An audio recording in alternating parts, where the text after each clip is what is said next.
¿Se ve en la pantalla? Sí, doctor, sí se ve. Ok, hablemos de estenosis tricuspidea. Así como la estenosis mitral y la estenosis aórtica tienen etiologías bastante reducidas, la estenosis tricuspidea también. Generalmente la estenosis tricuspidea o tricúspide es reumática en origen, es decir, generalmente es de origen producida o se produce como secuela de la fiebre reumática, de fiebre reumática. Por lo tanto, es más frecuente en mujeres y está asociada a estenosis mitral en 5 a 10% de las causas. Perdón, en 5 a 10% de casos. Las causas no reumáticas son más bien raras. Entonces, muy frecuentemente, la estenosis tricúspide es de origen reumático y en 5 a 10% de casos de estenosis mitral existe estenosis tricúspide. Las causas no reumáticas son raras y dentro de las causas no reumáticas está la endocarditis infecciosa, cuando se producen grandes vegetaciones, sobre todo, como ya les dije, producidas por hongos, el lupus, la enfermedad de Epstein. Generalmente la enfermedad de Epstein no produce estenosis tricúspide, sino insuficiencia. El síndrome carcinoide, tumores y trombos, pero todas estas son mucho más raras. La principal causa de estenosis tricuspidea es la secuela que deja la fiebre reumática. Cuando se produce estenosis tricuspidea, se produce, al igual que en la estenosis mitral, una gradiente de presión, una diferencia de presiones de tipo diastólico. De tipo diastólico. ¿Entre quién? Entre la aurícula y el ventrículo derechos. ¿En perjuicio de quién? En perjuicio de la aurícula derecha, ocasionando un aumento de la presión a nivel auricular derecho. Cuando la gradiente media, que es una medida hemodinámica, es de 4 milímetros de mercurio o más, a partir de 4 milímetros de mercurio, esto es suficiente para que se produzca evidencia de aumento de la presión venosa a nivel sistémico, con todas las manifestaciones de hipertensión venosa sistémica, como cuáles: ingurgitación yugular, como cuáles: hepatomegalia, esplenomegalia, ascitis, edema de miembros inferiores, etc. Esto va a hacer entonces la onda a nivel yugular sea grande o incrementada de tamaño y la onda Y presente un descenso lento. ¿Por qué va a haber un descenso lento? Porque el llenado ventricular derecho está disminuido. El llenado ventricular derecho está disminuido. Bien. ¿Qué otra cosa ocurre aparte de aumento de la presión venosa sistémica? El llenado del ventrículo derecho, como les digo, está disminuido. ¿Y esto qué trae como consecuencia? Trae como consecuencia una reducción del gasto ventricular derecho.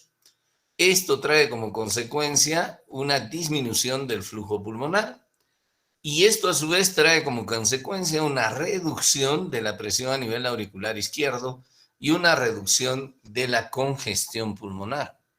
Entonces, ustedes no sé si se acuerdan que la estenosis mitral produce congestión pulmonar. Si el paciente desarrolla estenosis tricuspidea, pues no se va a quejar tanto de molestias de congestión pulmonar como por ejemplo disnea, sino más bien se va a quejar de fatiga. ¿Por qué? Porque el gasto cardíaco está reducido y se va a quejar de ascitis, edema de miembros inferiores. Y entonces esto va a haber un contraste entre el grado de congestión venosa sistémica y la congestión pulmonar que presente el paciente. Entonces, estos pacientes suelen tener esto: una onda grande y una onda Y de descenso lento, de descenso lento. En cuanto a la anatomía patológica, como es una afección en la mayoría de veces de origen reumático, pues hay fusión comisural, fibrosis valvular, acortamiento y función de las cuerdas tendíneas, todo eso que ya vimos en estenosis mitral, aunque raramente hay calcificación como se produce en la estenosis mitral, y vuelvo a repetirles, un compromiso mitral concomitante frecuente. Los pacientes, en cuanto a la clínica, pueden tener ictericia. ¿Por qué tienen ictericia? Porque hay congestión hepática, y esta congestión hepática produce pues ictericia y puede evolucionar hacia disfunción hepática, hacia una verdadera cirrosis hepática de origen cardíaco, lo que se conoce como cirrosis cardíaca. La ingurgitación yugular se caracteriza, como ya les dije, por onda A grande y onda Y de descenso lento. Si el paciente se encuentra en ritmo sinusal, puede haber una hepatomegalia pulsátil, es decir, una pulsación presistólica del hígado, a nivel del hígado, una hepatomegalia pulsátil. Es frecuente también que los pacientes tengan fibrilación auricular. Ya explicamos por qué hay edemas, por qué hay ascitis, un latido paraesternal derecho presistólico. ¿Por qué? Por la poderosa contracción auricular derecha, y un frémito diastólico paraesternal izquierdo a nivel inferior. Entonces, una gran ingurgitación yugular, una gran onda A y un seno Y o una onda Y de descenso lento. Ascitis, hepatomegalia, edema de miembros inferiores. A la auscultación que encontramos, pues muy frecuentemente es una auscultación muy parecida a la de la estenosis mitral y se puede confundir o puede ser echada de menos o no tomada en cuenta debido a su frecuente asociación con estenosis mitral. Entonces se toman más en cuenta los signos de estenosis mitral. Sin embargo, debemos tener en cuenta lo siguiente: hay un soplo mesodiastólico con refuerzo presistólico, puede haber con refuerzo presistólico igual que en la estenosis mitral, pero que se ausculta mejor a nivel del tercer espacio en la línea paraesternal izquierda. Puede haber chasquido de apertura y un componente tricuspídeo de primer ruido incrementado.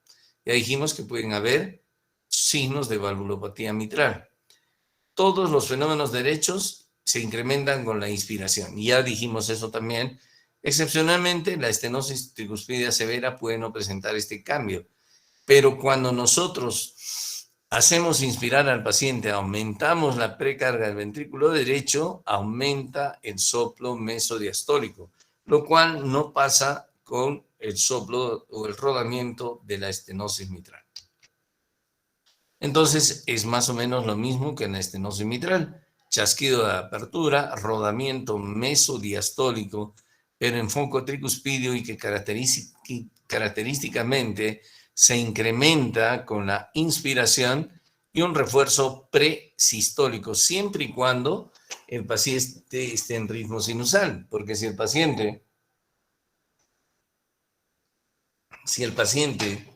está en fibrilación auricular, ustedes saben que desaparece la contracción auricular, y en la fibrilación auricular desaparece la contracción auricular, y la contracción auricular es la que produce este llamado refuerzo presistólico.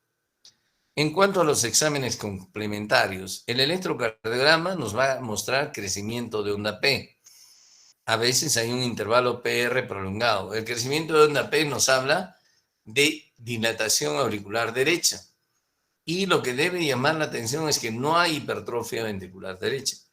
Porque, perdón, por esta razón no pudimos hacer clases ayer. ¿Por qué no hay hipertrofia ventricular derecha? Porque el llenado del ventrículo derecho está disminuido.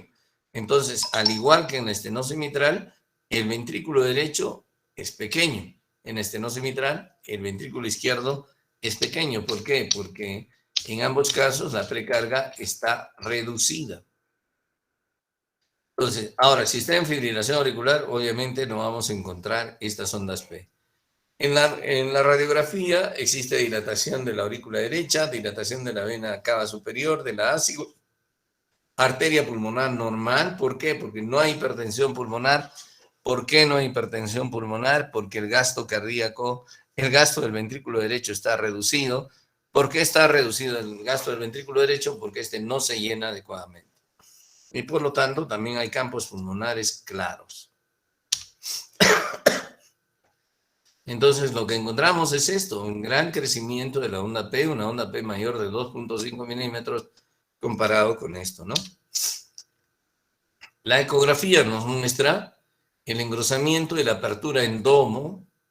Cuando yo digo domo, es como cúpula, como las cúpulas de la catedral, de la valva anterior, de la tricúspide, dilatación de la aurícula derecha, de la vena cava inferior, de las suprahepáticas, un área valvular menor de 12, consideramos severa, y un gradiente medio mayor de 4 milímetros de mercurio, no de 5, consideramos estenosis mitral, estenosis tricuspidea severa. Esto es lo que dice, ¿no es cierto? Cuando hablamos de estenosis tricuspidea severa, aquí mencionan los americanos un área valvular menor de 1, hay crecimiento de la vena cava inferior y de la aurícula derecha.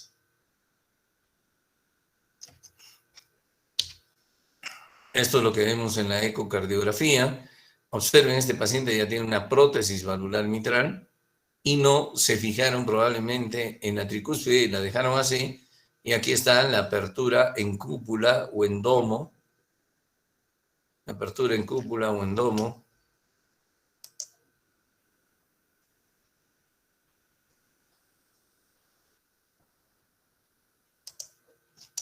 La apertura en cúpula o en domo de la válvula tricúspide. Este es el Doppler que nos permite medir las diferencias de presiones o las gradientes de presión. ¿No? Observen aquí, probablemente el área sea menor de 1. Tratamiento. Está indicado cuando el área es menor de 2, aunque los americanos dicen menor de 1, o el gradiente medio es mayor de 5, los americanos dicen mayor de 4. Usualmente lo ideal es que se haga concomitante con la cirugía mitral, de manera que si alguno de ustedes es cirujano cardiovascular y hace cirugía de la válvula mitral en algún momento, no se olviden, nunca se olviden de revisar la tricúspide, porque puede estar estenótica o insuficiente. Rara vez se hace la comisulotomía percutánea con balón en estos pacientes. Generalmente se prefiere hacer la comisulotomía quirúrgica, es decir, en el momento de la cirugía de la válvula mitral. Si no se puede solucionar mediante una plastía como la comisulotomía quirúrgica, se le pone al paciente una prótesis. Se prefieren las bioprótesis porque tienen menos complicaciones embólicas, aunque se calcifican y se enferman con el tiempo.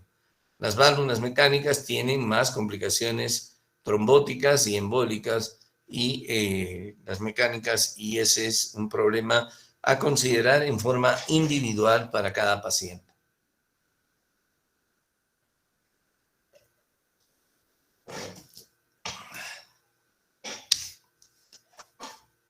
¿Qué dice la guía de los europeos?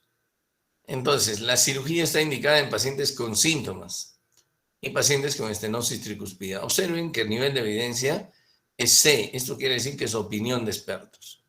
La cirugía está indicada en pacientes con estenosis tricuspidea severa que van a ser sometidos a cirugía de válvulas del lado izquierdo. También es opinión de expertos. Lo que quiere decir que esto es un tópico no muy estudiado, que los expertos opinan eso, pero lo más importante es, como les digo, si alguno de ustedes es cirujano cardiovascular, de hecho, el jefe de cirugía cardiovascular del INCOR es un egresado de la facultad, es cusqueño, y él se acuerda de esto que les dije. Cada vez que ustedes, si son cirujanos cardiovasculares, vayan a hacer cirugía de la válvula cardíaca, hay que observar la válvula de la válvula mitral, hay que observar la válvula tricúspide. Hablemos de insuficiencia tricuspidea. ¿Por qué se caracteriza la insuficiencia tricuspidea? Por la incapacidad de la válvula tricúspide de evitar el reflujo de sangre del ventrículo derecho hacia la aurícula derecha durante la sístole. Esto produce una gradiente de presión sistólica en perjuicio de la aurícula derecha, con aumento de la presión a nivel auricular derecho y con un aumento de la precarga del ventrículo derecho. Pero a su vez hay una reducción del gasto del ventrículo derecho. ¿Por qué también el gasto está reducido aquí en en la insuficiencia tricuspidia, porque gran parte de la sangre que es expulsada por el ventrículo derecho se va hacia la aurícula derecha y poca sangre se va hacia los pulmones. Por lo tanto, también en la insuficiencia tricuspidia, el gasto cardíaco, el gasto del ventrículo derecho está reducido. ¿Cuáles son las causas de insuficiencia tricuspidia? Así como en la insuficiencia mitral, las causas aquí son bastante más variables.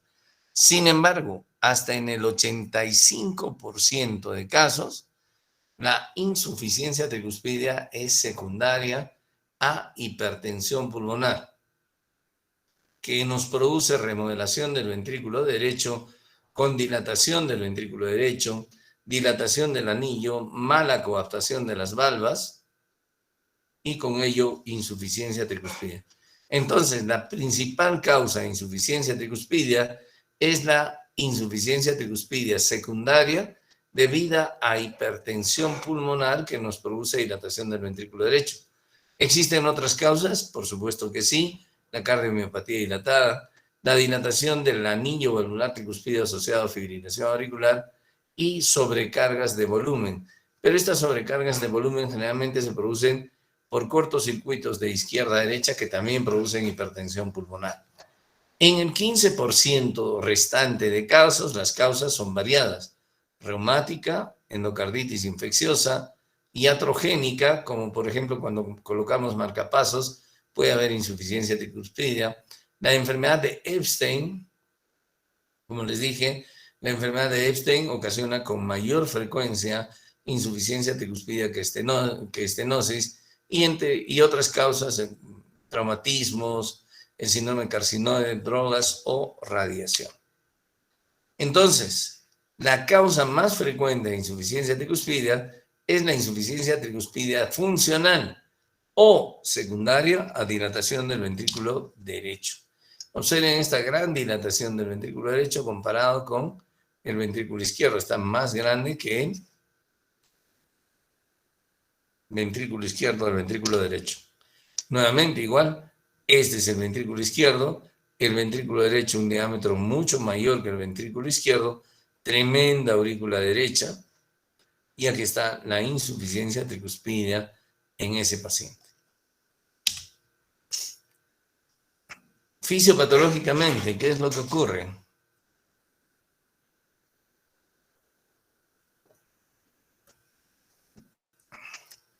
Entonces, como ya les adelanté, hay una deficiente coaptación de las valvas tricuspidias durante la sístole ventricular, produciendo regurgitación de sangre del ventrículo derecho hacia la aurícula derecha.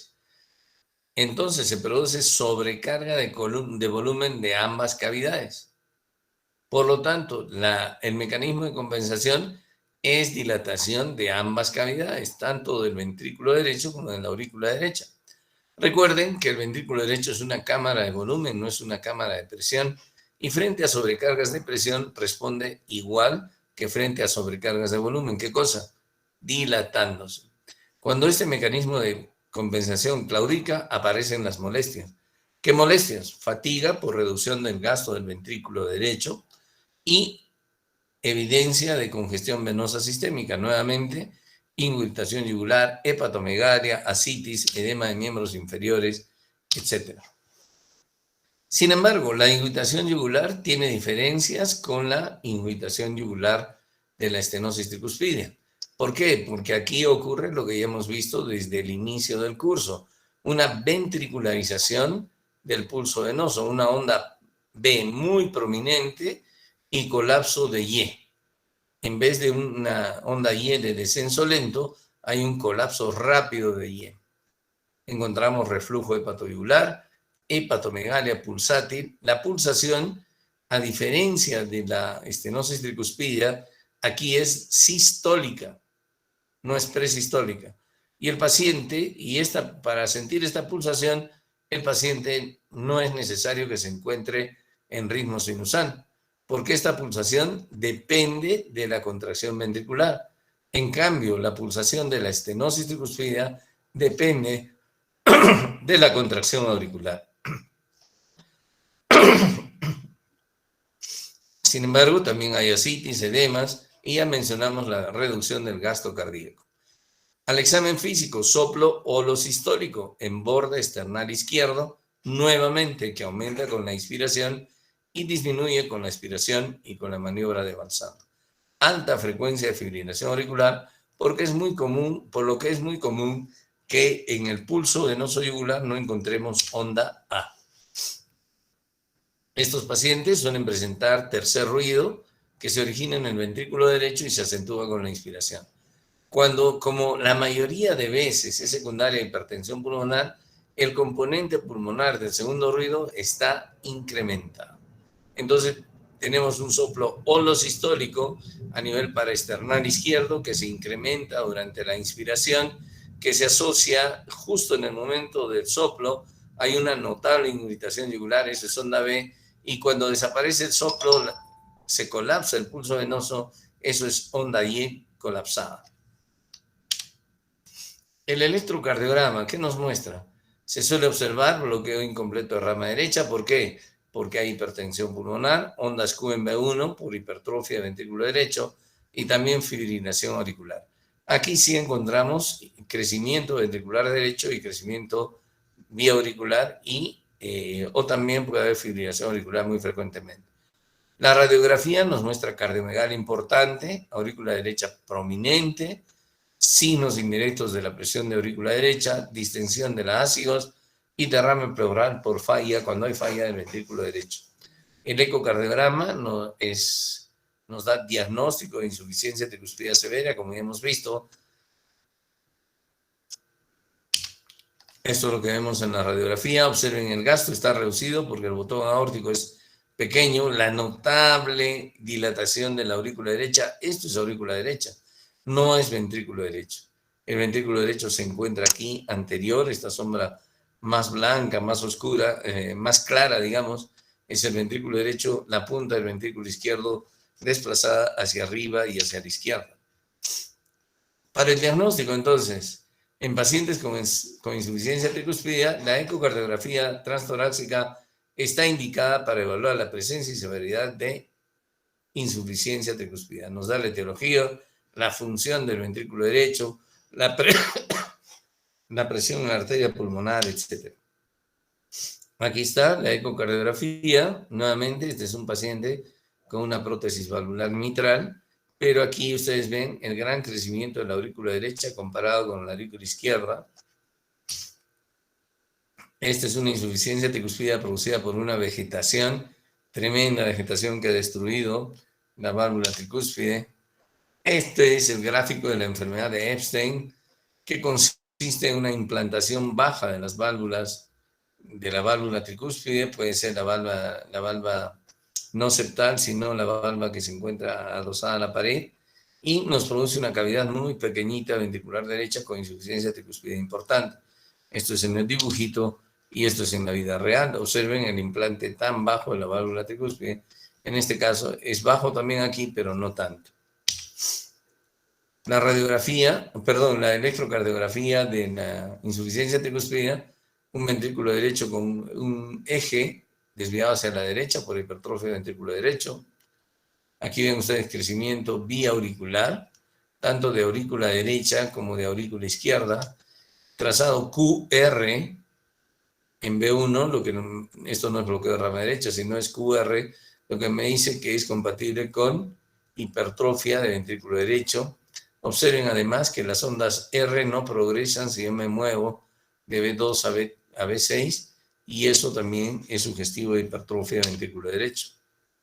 El tratamiento obviamente es de la causa que indujo la insuficiencia tricuspidea, es decir, por ejemplo, si yo tenía una estenosis mitral que me produjo hipertensión pulmonar y estenosis tricuspidea, yo soluciono el problema de la estenosis mitral, es muy probable que la presión baje y también que la insuficiencia tricuspidea reduzca, o pueda hacer una plastía de la tricúspide en el momento de la cirugía mitral. En la afección severa se hace tratamiento quirúrgico con valvuloplastía. Se puede colocar un anillo protésico. A veces, generalmente se prefiere, al igual que en la insuficiencia mitral, tratar de conservar la válvula. hacer una plastía. A diferencia de las estenosis, aquí se prefiere conservar la válvula y se hace anunoplastía. Si ya no se puede hacer, entonces se hace un recambio, de preferencia, como hemos mencionado, con una válvula biológica. En endocarditis, entonces puede ir al recambio valvular, pero hay alta tendencia a reinfección. Tratamiento médico es similar a la de la estenosis, es decir, diuréticos, controlar la frecuencia cardíaca, anticoagulación si hay fibrilación auricular y finalmente hacemos la cirugía. Muy bien, tiempo de intervención. En pacientes con insuficiencia tricuspidia severa que van a ser sometidos a cirugía del lado izquierdo, la cirugía de la válvula tricuspidia se recomienda. O sea, si yo entro a una cirugía mitral o aórtica, tengo que revisar la tricuspide para ver si hay afección y si necesita que le hagamos una plastía. Insuficiencia tricuspidea severa, ¿no? ¿Cuándo se hace? Al tiempo de la cirugía valvular izquierda. Esa es de color verde y esa no tiene nada de discusión. Sin embargo, como la primera causa de insuficiencia tricuspidea es la secundaria, hay que darle tratamiento de la causa que produjo la hipertensión pulmonar. Si no responde, entonces se puede mandar a cirugía. ¿Qué dicen los europeos respecto de esto? Manejo de la insuficiencia tricuspidea. ¿Necesidad de cirugía de válvula del lado izquierdo? Sí. ¿Severa insuficiencia tricuspidea? Sí. Entonces hay que hacerle el tratamiento en ese momento. Después lo demás ya es un poco más complicado. Entonces, esta es una válvula tricuspidea insuficiente y este es el famoso anillo. El orificio de la válvula tricuspidea insuficiente es de este tamaño y cuando se le pone el anillo, observen cómo se reduce el orificio y la insuficiencia tricuspidea. Si tienen alguna pregunta, con todo gusto. Hasta aquí es el segundo parcial. Ustedes ya me dirán cuándo quieren dar el examen. Está bien, doctor. Disculpe, ¿nos podría explicar sobre la gradiente media, por favor? La gradiente media es una medida hemodinámica, ¿no es cierto? Es una medida hemodinámica que resulta de diferentes fórmulas, pero que uno la puede obtener por ecografía. Una cosa es la gradiente pico y otra cosa es la gradiente media. Y la gradiente media correlaciona más con la severidad del problema obstructivo que la gradiente pico. Por eso es importante la gradiente media. Por eso en estenosis aórtica, la gradiente media de 40 significa severidad. Y si es de 60, es crítico. Y en estenosis tricuspidea, la gradiente media es la diferencia de presiones promedio por latido y por frecuencia. Eso lo da la ecocardiografía. Gracias, doctor. Ok. ¿Alguna otra pregunta? Doctor, consulta. Usted nos comentó que la causa más frecuente de una insuficiencia tricuspidia era del tipo funcional. Bueno, en la funcional era a causa de la dilatación del ventrículo derecho, pero en la de tipo orgánico, ¿cuál sería principalmente? ¿Cuál es la más frecuente? Probablemente sea la tricuspidia. Probablemente sea la de origen reumático, es decir, la que está asociada a problemas de válvula mitral o de válvula aórtica. Probablemente sea la reumática en nuestra realidad, porque en otras realidades, de repente, por ejemplo, la congénita es bastante más frecuente o la endocarditis infecciosa, ¿no? Porque, por ejemplo, en los países desarrollados, como hemos hablado, la endocarditis infecciosa es muy frecuente en las personas con adicción a drogas por vía endovenosa, ¿no? En ellos casi no tienen cardiopatía reumática, casi no tienen estenosis mitral. Por lo tanto, es muy probable que sea más frecuente en ellos esa causa. Depende de la realidad de cada población y de cada país. En nuestra situación, muy probablemente la causa primaria de insuficiencia tricúspide sea más frecuentemente la de origen reumático, la que está asociada a fiebre reumática. Pero en otras realidades es diferente, ¿no? Gracias, doctor. ¿De qué? ¿Alguna otra pregunta? Al parecer no hay otras preguntas, doctor. Ya, muy bien.